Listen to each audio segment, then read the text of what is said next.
Tell me about egocentric because I automatically want to go to, oh, well, that's easy. Someone's got an ego.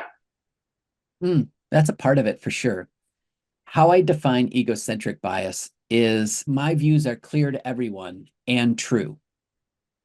And so when you are engaging in egocentric bias, uh, it's very common, by the way, in lawyers, doctors, people named Kristen McAllister, Thanks.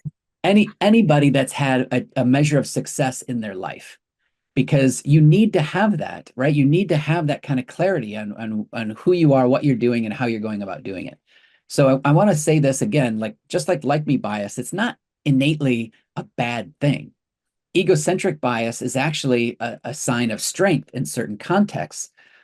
What happens is when you're in those positions where you're making decisions on behalf of other people, you start to forget that not everybody has that same level of understanding that you do in your area of expertise. And when you forget that, you start to be a worse communicator, right? Sometimes people who are in positions of power and authority forget how much influence they have. And they could just be sitting in a room and it just changes the way people are going to experience and hear things. Right. And if they say even that, they put something out there, it's heard differently by other people around them.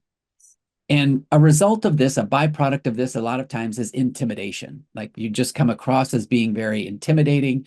And then, you have people who are just sitting on their hands. They're not raising their hands anymore. They're not bringing forth their best selves and their best ideas. And that's not a sign of behaviors that you want in your organization.